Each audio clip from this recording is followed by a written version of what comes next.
آئیے سب سے پہلے ہم اور آپ مل کر اپنے آقا نامدار مدنی تاجدار دونوں عالم کے مالک و مختار لمبے لمبے ہاتھوں سے بھیک دینے والے آقا و داتا حضور احمد مجتبیٰ پیارے مصطفیٰ جناب محمد رسول اللہ صلی اللہ تعالی علیہ وسلم کی بارگاہ میں ہدیہ درود پاک پیش کریں۔ پڑھے اللہم صلی علی سیدنا شفیعنا مولانا محمد بارک وسلم صلو علیہ صلاۃ و سلام علیک یا رسول اللہ صلی اللہ تعالی علیہ وسلم۔ ایک بار نبی اور آل نبی کی بارگاہ میں درود پاک پیش کریں۔ صلی اللہ علی نبی الامہ وآلہ صلی اللہ علیہ وسلم صلاۃ و سلام علیک یا رسول اللہ صلی اللہ تعالی علیہ وسلم۔ اللہ کے محبوب صلی اللہ تعالی علیہ وسلم نے فرمایا کہ اس دنیا سے دل نہ لگاؤ، انما الدنیا فناء للقریب، یہ دنیا عنقریب فنا ہونے والی ہے۔ اس دنیا کی مثال ایک مکڑی کے جالے سے دیا کہ دنیا ایک مکڑی کا جالا ہے جس میں ایک ڈھیلا ایک پتھر اگر ڈالو تو جس طرح مکڑی کا جالا ٹوٹ جاتا ہے، ڈھیلے کے ساتھ نیچے اتر آتا ہے، اسی طرح یہ دنیا ہے جو عنقریب فنا ہو جائے گی اور اس میں رہنے والے اپنی قبروں میں پہنچ جائیں گے، زمینوں میں سما جائیں گے، اور پھر اللہ فرماتا ہے پھر ہمیں انہیں دوبارہ زندہ کرے گی۔ کہ جس کو موت یقینی ہو اور پھر اس کو زندگی مل جائے تو اس کی خوشی کا جیسے کوئی ٹھکانہ نہیں ہوتا، اسی طرح کوئی گناہگار جب اللہ کی بارگاہ میں توبہ کرتا ہے تو اللہ کے محبوب نے فرمایا پھر اللہ اس سے کہیں زیادہ اس سے خوش ہوتا ہے۔ تو انسان اگر گناہ ہوتا ہے قصداً سہواً تو اللہ فرماتا ہے اپنے گناہوں سے توبہ کرو۔ اللہ فرماتا ہے یا ایھا الناس اتقوا ربکم ان زلزلۃ الساعۃ شیء عظیم۔ اللہ فرمایا اے لوگوں، یہاں صرف مومنین یا مسلمین سے کلام نہیں فرمایا بلکہ کل انسان سے، ہر انسان سے، اے لوگوں اپنے رب سے ڈرتے رہو۔ بے شک قیامت کا زلزلہ بڑی سخت چیز ہے۔ قیامت کا جو زلزلہ ہوگا، جو قیامت ہوگی وہ بڑی سخت ہوگی۔ جس دن تم اسے دیکھو گے، یعنی قیامت کا ذکر فرمایا اور زلزلہ کا ذکر فرمایا کہ جس دن تم اسے دیکھو گے تو اتنا ہولناک اور منظر ہوگا کہ ہر دودھ پلانے والی عورت اپنے بچے کو بھول جائے گی، جبکہ ماں کبھی اپنے بچے کو نہیں بھولتی۔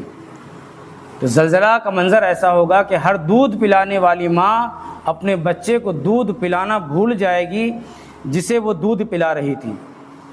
بچہ دودھ پی رہا ہوگا مگر بدحواسی ایسی طاری ہو جائے گی کہ وہ بچے کو دودھ پلانا بھول جائے گی اور یہی سوچے گی کہاں بھاگے کیسے بچے۔ اور ہر حمل والی عورت کہ جس کے پیٹ میں بچہ ہے، جسے حمل ساقط ہے، وہ عورت اپنا حمل گرا دے گی، اس کا حمل ضائع ہو جائے گا۔ قیامت کا وہ منظر ہو۔ اور اے دیکھنے والے، تو لوگوں کو نشہ کی حالت میں دیکھے گا۔ جب زلزلہ آتا ہے تو زمین اوپر نیچے ہوتی ہے نا، مکان ہلتے ہیں، زمین تھرتھراتی ہے، تو انسان کہیں بھی کھڑا ہوتا ہے تو پھر وہ ڈگمگانے لگتا ہے، یا تو زمین پکڑ کے زمین پہ لیٹ جاتا ہے یا بیٹھ جاتا ہے۔ مگر جو کھڑا ہوتا ہے، گاڑیاں رہتی وہ ہلتی دکھتی ہیں، انسان اگر کھڑا ہوتا ہے تو وہ ڈگمگاتا ہے۔ تو دیکھنے والا دیکھتا ہے، جب بھائی کہیں کہیں کی ویڈیو آپ نے دیکھا ہوگا تو ویڈیو میں کیسا منظر ہوتا ہے، تو دیکھنے والا جب دیکھے گا تو ایسا لگے گا کہ یہ نشے میں ہے۔ تو قیامت کا منظر ایسا ہوگا کہ دیکھنے والے جب اسے دیکھیں گے تو ایسا لگے گا کہ سامنے والا نشے کی حالت میں، حالانکہ وہ نشہ میں نہیں ہوں گے، لیکن اللہ کا عذاب سخت ہوگا کہ ہر شخص کے ہوش باختہ ہو جائیں گے۔ سب اپنی اپنی منزلیں، عمارت، جن کو اتنا مہنگا ٹائلز پتھر لگا کے بنایا گیا، جتنی جائیداد، پراپرٹی، چیک بک، پاس بک، نوٹ، کیش، ساری چیزیں گھر کے اندر پڑی ہیں، ہاف چڈے میں نکل کے باہر دوڑ کے آ جاتے ہیں۔ یہ ہوتا ہے نا زلزلہ میں، جب ایسا ہوتا ہے تو جب زلزلہ، عام سا زلزلہ آئے تو انسان ہاف چڈی میں ہو، بنیان میں ہو، نیکر میں ہو یا تولیہ لپیٹ کے ہو، جس بھی حالت میں وہ سو رہا تھا، جیسے محسوس ہوا گھر چھوڑ کر بھاگا۔ وہ صندوق، الماری، چیک، پاس بک، کیش، مال دولت کچھ نہیں لیا، وہ صرف اپنی جان بچا کر بھاگا۔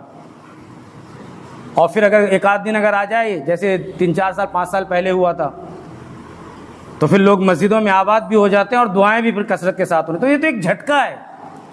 تو یہ حالت ہے کہ انسان اپنے مال کو چھوڑ کر ہاف چڈے میں باہر آ گیا، مگر جب قیامت ہوگی تو اللہ فرماتا ہے پھر جان لو کہ بڑا سخت دن ہوگا اور بڑا ہولناک منظر ہوگا کہ حاملہ عورتیں اپنی حمل ساقط کر دے گی، گرا دے گی۔ دودھ پلانے والی جو مائیں ہیں وہ اپنے بچوں کو دودھ پلانا بھول جائیں گی۔ لوگ سوچیں گے یہ نشے میں ہیں، مگر نشے میں نہیں بلکہ یہ اللہ کی گرفت میں آنے والے ہیں۔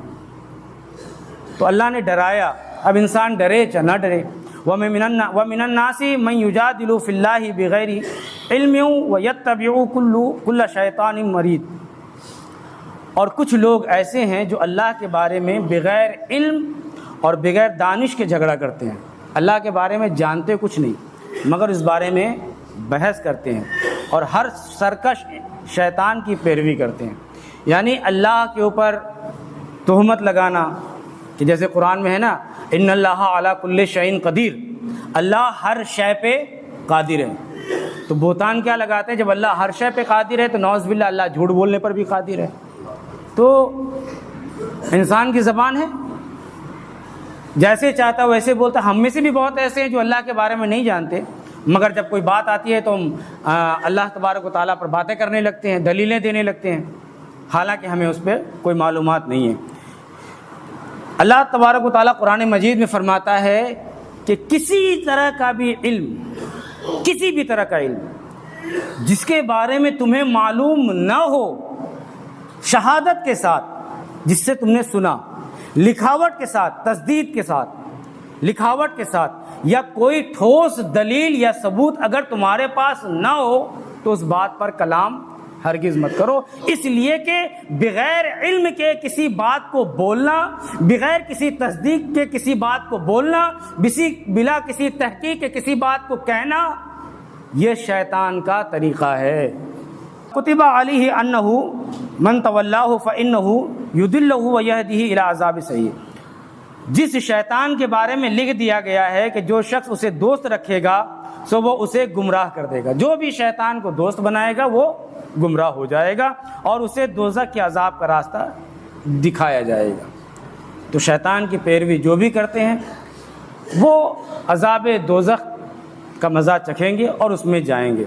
اب یہاں پر اللہ نے ایک بہت اچھی بات کہی، آیت لمبی ہے، صرف ترجمہ بتاؤں گا کہ اللہ تبارک و تعالیٰ انسانوں کو مخاطب کر کے فرمایا۔ یہ تین چیزیں، چار چیزیں جو اللہ نے بتا دی، قیامت کا منظر بتایا اور شیطان کی بنا علم کے کسی بات پر بحث کرنے سے منع فرمایا۔ اب آیا اللہ فرماتا ہے سورۃ الحج میں اور آیت نمبر 5 میں کہ اے لوگوں، اگر تمہیں مرنے کے بعد جی اٹھنے میں شک ہے کہ مر گئے اور مرنے کے بعد اٹھائے جاؤ گے، اگر اس میں کوئی شک ہے، اپنی تخلیق و ارتقاء پر غور کرو، اپنے پیدا کرنے پر اور اپنے جینے پر، اپنے چلنے پر، اپنے بولنے پر غور کرو کہ ہم نے تمہاری تخلیق مٹی سے کی۔ اللہ فرماتا ہے انسان، ہم نے تمہاری تخلیق مٹی سے کی، پھر حیاتی ابتدا، ایک تولیدی قطرہ، یعنی کہ وہ منی کا وہ ایک قطرہ کہ جس سے میں نے تمہاری تخلیق کر دی، پھر رحم مادر کے اندر جونک کی صورت میں، رحم مادر کے اندر جونک، جو خون چوستا جانتے ہوں گے، جونک کی طرح، وہ صرف ایک لیئر ہوتا ہے۔ میڈک کا آپ نے بچہ دیکھا ہوگا پانی میں، دیکھنے میں مچھلی کی طرح ہوتا ہے، پہلے وہ چھوٹی چھوٹی مچھلیوں کی جیسے شکل ہوتی ہے، بالکل میڈک کا بچہ بھی اسی طرح اسی شکل کا ہوتا ہے۔ اسی طرح انسان کا بھی ہوتا ہے۔ آپ دیکھیں اگر انسان کی گرافکس، اگر چھوٹے بچوں کی گرافکس دیکھیں تو اس بچے کی بھی آپ کو دم نظر آئے گی اور وہی بعد میں پیر بنتا ہے، یعنی کہ ایک لیئر بنتا ہے، پہلے ایک سیدھی سی لائن ایک جوک کی طرح بنتا ہے ماں کے رحم کے اندر۔ تو وہی اللہ فرماتا ہے کہ رحم مادر کے اندر جوک کی صورت میں معلق و وجود سے پھر ایک ایسے لوتھرے سے ہم نے، یعنی کہ ایک گوشت کا لوتھرا، میں نے پہلے ناپاک پانی کا قطرہ میں نے تمہیں رحم مادر میں گیا اور پھر وہی پانی کے قطرے میں نے اس کو گوشت کا لوتھرا لپیٹ دیا جو جونک کی طرح تھا، اور اسی جونک اور اسی گوشت کے لوتھڑے سے جو دانتوں سے چبایا ہوا لگتا ہے، جس میں بعض اعضاء کی ابتدائی تخلیق نمایاں ہو چکی ہوتی ہیں، ہوتا ہے نا 40 دن میں یا 60 دن میں دھڑکن آنے لگتی ہے۔ اب تک گوشت کا لوتھڑا تھا مگر اللہ نے سب سے پہلے کیا بنا دیا؟ دل بنایا، دھڑکن کی تخلیق فرما دی، دل بنایا، نمایاں ہو چکی، اور بعض اعضاء کی تخلیق ابھی عمل میں نہیں آئی تاکہ ہم تمہارے لیے اپنی قدرت والا اپنے کلام کی حقانیت ظاہر کر دیں، اور ہم جسے چاہتے ہیں رحموں میں مقررہ مدت تک ٹھہرائے رکھتے ہیں۔ کوئی رحم مادر میں 8.5 مہینے رہتا ہے، کوئی 9 مہینے رہتا ہے، کوئی 10 مہینے رہتا ہے، کوئی 15 مہینے رہتا ہے۔ تو اللہ فرماتا ہے کہ ہم رحم مادر میں ایک وقت مدت تک مقررہ تک ہم اس کو رحم مادر میں رکھتے ہیں، پھر بچہ بنا کر نکالتے ہیں، پھر تمہاری پرورش کرتے ہیں تاکہ تم اپنی جوانی کو پہنچ جاؤ۔ اور تم میں سے وہ بھی ہیں جو جلد وفات پا جاتے ہیں، کچھ بچے ایسے ہوتے ہیں جو پیٹ میں ہی مر جاتے ہیں، کچھ پیدا ہو کر مر جاتے ہیں، کچھ دن رہ کر مر جاتے ہیں، کوئی کچھ چلنے کے لائق ہوتا ہے تب مر جاتے ہیں، کچھ چلتے چلتے مر جاتے ہیں، کسی کے ساتھ حادثہ ہوتا ہے تو مر جاتے ہیں، کوئی جوانی میں مر جاتے ہیں، اور کچھ وہ ہیں جو نہایت ناکارہ اور تم میں سے کچھ وہ ہیں جو نہایت ناکارہ عمر تک لوٹائے جاتے ہیں۔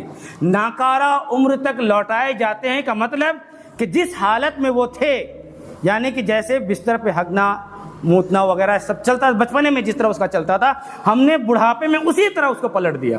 نہ منہ میں دانت ہیں، نہ چلنے کی طاقت ہے، بستر پہ پیشاب و پاخانہ کرنا ہے، بستر خراب کرنا ہے۔ تو جس حالت میں ہم نے تمہاری تخلیق کی تھی، اس ناکارہ عمر یعنی عمر 80 سال 100 سال 150 سال کی ہو گئی، اب وہ چلنے سے نہیں رہا، وہ دیکھ بھی نہیں سکتا، سمجھ بھی نہیں سکتا، جبکہ اس کے پاس عقل موجود تھی، مگر دھیرے دھیرے اس کی عقل ضائع ہو گئی، وہ چلنے کی طاقت کھو دیا۔ تو اسی کو اللہ نے فرمایا کچھ بہت جلد مر جاتے ہیں اور کچھ وہ ہیں جو نہایت ہی ناکارہ عمر تک لوٹائے جاتے ہیں، تاکہ وہ شخص یہ منظر بھی دیکھ لے کہ سب کچھ جان لینے کے بعد اب پھر کچھ بھی نہیں جانتا، کہ سب کچھ جانتا تھا، بڑا سائنسدان تھا، بڑا تحقیق نما تھا، بڑا انجینئر تھا، بڑا طاقتور تھا، بڑا زور آور تھا، بڑا پہلوان تھا، بڑا ایسا تھا، بڑا ویسا تھا، بڑی قوت طاقت ہے، جب چلتا تھا تو ایسا لگتا تھا کیا نہیں کیا کر دے گا، جب محلے سے گلی سے نکلتا تھا لوگ ڈرتے تھے، دہشت کھاتے۔ تو پھر اگر ہم چاہیں تو اس بڑھاپے میں اس کو ناکارہ عمر یہ بالکل ناکارہ بنا دیتے ہیں، یا کسی کو ہم اس لائق رکھتے ہیں کہ وہ دیکھ بھی لے، سمجھ بھی لے کہ جیسا وہ کیا کرتا تھا اپنی جوانی میں، اب اس کی طاقت ویسی نہیں رہی۔ تو اللہ نے کسی کی عقل چھین کر اس کو سمجھانے کی کوشش کی، اور سامنے والے کو مثال آج دیکھیں، بہت سفید داڑھی والے بہت ایسے ہیں جن کے بیٹے کی بھی داڑھی سفید ہو گئی ہے، بہت ایسے ہیں کہ جو خود بڑھاپے کی عمر میں ہیں اور ان کا بچہ بھی بوڑھا ہو گیا، تو ان کو دکھایا کہ دیکھو، بیٹے کو باپ کو دکھایا اور باپ کو بیٹے کو دکھایا کہ دونوں ایک دوسرے کو دیکھ لو، اور پھر ایک تیسرے کی مثال لو کہ جو بڑا طاقتور زور آور تھا اور آج وہ بستر پہ پڑا ہے کہ اس کی گھر پہ نہیں چلتی۔ تو اس سے پہلے کہ ہم تمہیں ایسا بنا دیں، تم اپنے آپ کو سنوار لو، اگر تم نے گناہ کیا ہے تو اس گناہ پر سچے دل کے ساتھ توبہ کرو۔ اللہ کے محبوب صلی اللہ تعالی وسلم نے فرمایا کہ ان قریب میری امت 5 چیزوں کو یاد رکھے گی اور 5 چیزیں وہ سرے سے بھلا دے گی۔ شیاتی زمان علی امتی یحبون خمسہ ویمسحون الخمسہ، ایک زمانہ میری امت پر ایسا آئے گا کہ وہ 5 چیزوں کو یاد رکھے گی، 5 چیزوں کو بھول جائے گی۔ اللہ کے محبوب نے فرمایا یحبون الدنیا ویمسحون الآخرہ، وہ دنیا سے محبت تو کرے گی مگر آخرت کو بھول جائے گی۔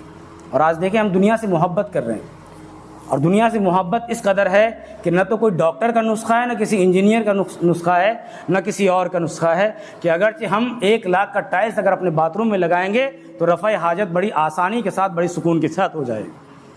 تو یہ دنیا سے محبت ہی ہے نا کہ ہم نے واش روم میں وہاں پر مہنگی ٹائلسیں لگا دی اور لوگوں کو دکھاتے ہیں کہ دیکھو یہاں ایسے ٹائلس، تو ہم نے دنیا سے دل لگایا۔ تو یہ دنیا کے دل لگانے کی ایک مثال میں نے دی، باقی تو آپ کے اوپر پیسہ ہے، حساب آپ کو دینا ہے کہ آپ نے پیسہ کہاں خرچ کیا۔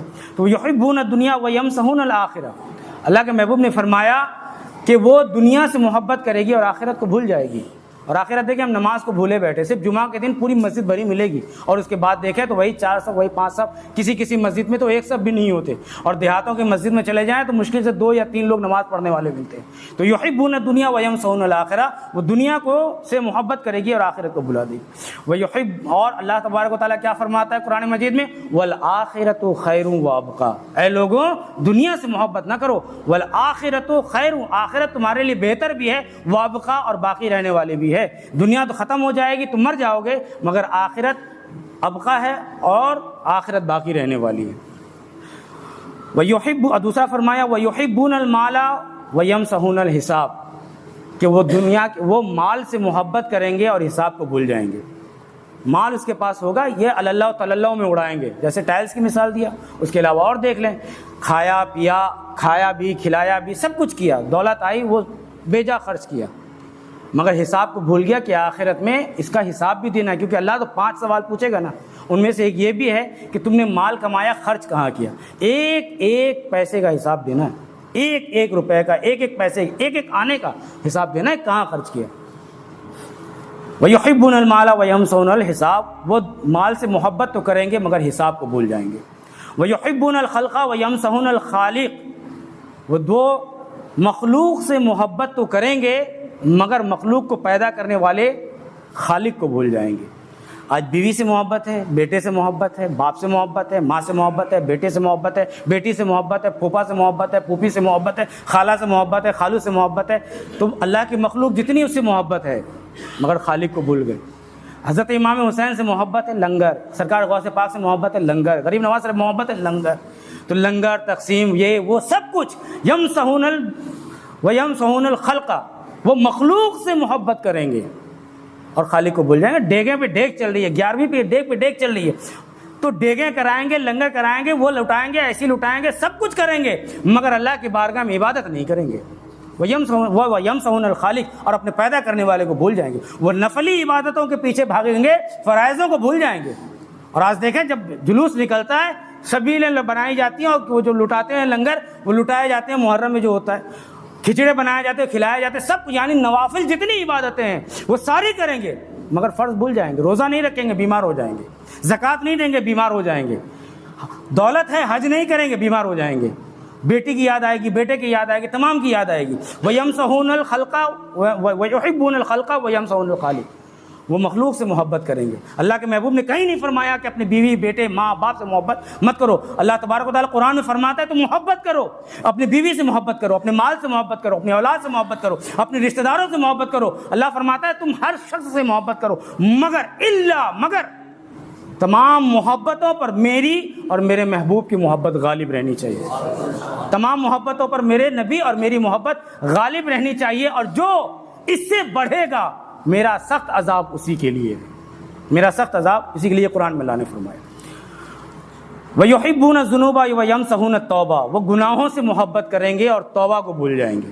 آج دیکھیں گناہ، یہ زبان پہ تکیہ کلام رکھا ہوا ہے، گالی. تکیہ کلام ہے، ذرا سی بات پر دیکھ گالی اٹھائیں گے، گالی سے بٹھائیں گے، گالی سے. بات پر چغل خوری، غیبت، آنکھوں کی گناہ، پیروں کا گناہ، انگلیوں کا گناہ، ہر ایک چیز کا گناہ پر گناہ کریں گے. یہاں تک کہ دکھا کر کے آزان ہو رہی ہے مگر پھر بھی ساؤنڈ کم کریں گے، بند نہیں کریں گے. ہیڈ فون ایک کان سے نکال لیں گے، ایک کان میں لگا رہے گا، تھوڑی دیر کے لیے بند کریں گے، آزان ختم، پھر اسٹارٹ کر دیں گے. تو گناہ کریں گے، گناہ سے محبت کریں کیونکہ لذت دے رہی ہے. گناہ سے محبت کریں گے، توبہ کو بھول جائیں گے. اور آج ہم دیکھیں کتنے لوگ گناہ کرتے ہیں اور شیطان یہی تو کرتا ہے. شیطان کیوں شیطان بن گیا؟ بنا تو اسی لیے کہ وہ گناہ کیا اور گناہ پر اکڑ گیا. جب چوری پکڑی جاتی ہے تو اس پر دلیلیں نہیں دی جاتی. اللہ نے شیطان کی چوری پکڑ لی اور اس سے پوچھا گیا کیوں ایسا کیے، تو اس نے کہا میں اس سے بہتر ہوں، میں آدم سے بہتر ہوں. اکڑ گیا. جب وہ اکڑ گیا تو اللہ نے اس کے اوپر لعنت کا طوق ڈال دیا. تو انسان گناہ کرتا ہے اور ہر شخص ڈھکے چھپے میں گناہ کرتا ہے. اللہ حساب لے گا، دن کا، رات کا، دولت کا، پیسے کا، شام کا، صبح کا، جوانی کا، بڑھاپے کا، بچپنے کا، ہر ایک چیز کا حساب دے گا اور انسان کو دینا ہے. اور آخری اللہ کے محبوب نے فرمایا وَيُحِبُّونَ الْقُصُورَ وَيُحِبُّونَ الْمَقْبَرَةَ، وہ اپنے مالوں سے، اپنے محلات سے، اپنے گھروں سے محبت تو کرے گا مگر اپنی قبر کو بھول جائے گا. اور آج دیکھیں ٹائلس ایسی بھی ہو، پتھر ایسا بھی ہو، مکان ایسا بھی ہو، اتنے فلیٹ کا ہو، اتنی بلڈنگوں کا ہو، اتنا وہ ایسا ویسا، ساری یہ میں نہیں بتا رہا. وَيَمْسَحُونَ قُصُورًا وَيُحِبُّونَ الْقُصُورَ، وہ اپنے مکانات سے، وہ اپنے گھروں سے، وہ اپنی دولت سے محبت کرے گا. یہ میں نہیں کہہ رہا، یہ اللہ کے محبوب فرما رہے. وہ اپنے مکانات سے، گھروں سے، کاروبار سے، دولت سے محبت کرے گا. وَيَمْسَحُونَ الْمَقْبَرَةَ، اور اپنی قبر کو بھول جائے. ہم دیکھیں اپنی قبروں کو بھول گئے اور ہم قبروں کو بھولے جس کی وجہ سے ہمارے ساتھ یہ حالات ہوئے. اللہ نے اس کا بھی طریقہ بتایا کہ دیکھو قریش مکہ تھے. قریش مکہ کا طریقہ کیا تھا؟ وہ جب بھی دعا مانگتے تھے وہ کہتے وہ من الناس من یقول ربنا آتنا فی الدنیا، وہ جب بھی دعا کرتے تھے اللہ تو ہمیں دنیا کی بھلائی دے دے. تو اللہ فرماتا ہے وما لہ فی الآخرۃ من خلاق، انہوں نے دنیا کی بھلائی کے بدلے میں دنیا مانگ لی اور ہم نے اس کو دے دیا، ان کا آخرت میں کوئی حصہ نہیں ہے. اور آج ہم بھی جب دنیا ہی صرف مانگتے ہیں، آخرت میں ہمارا پھر ان کا کوئی حصہ نہیں ہوگا. پھر اللہ فرمایا منہم، کچھ لوگ ایسے ہیں جو کہتے ہیں من یقول ربنا آتنا فی الدنیا حسنہ، اے اللہ تو ہمیں دنیا میں بھی اچھائی سے رکھ اور اچھائی کرنے کی توفیق دے، وفی الآخرۃ حسنہ، اور آخرت میں بھی اچھائی کی توفیق، اور آخرت بھی تو ہمارا بہتر اور اچھا بنا وقنا عذاب النار، اور ہمیں عذاب دوزخ سے بچا لی۔ تو یہ اللہ کے محبوب نے، اللہ نے یہ طریقہ بتایا کہ صرف دنیا نہ مانگو، گناہ ہو جائے تو توبہ کر لو اور اس پر اکڑو نہیں، اور جب بھی دعا کرو تو کہو ربنا آتنا فی الدنیا حسنہ وفی الآخرۃ حسنہ وقنا عذاب النار۔ تو عذاب دوزخ سے بھی ہم چھٹکارا مانگے، اللہ سے پناہ بھی مانگے، اور سچے دل کے ساتھ توبہ کرتے رہے، یہ اللہ کو بڑا پسند ہے۔ اللہ ہمیں، آپ کو، ہم سب کو عمل خیر کی توفیق عطا فرمائے۔ استغفر اللہ رب من کل ذنب واتوب الیہ۔ السلام علیکم ورحمۃ اللہ وبرکاتہ۔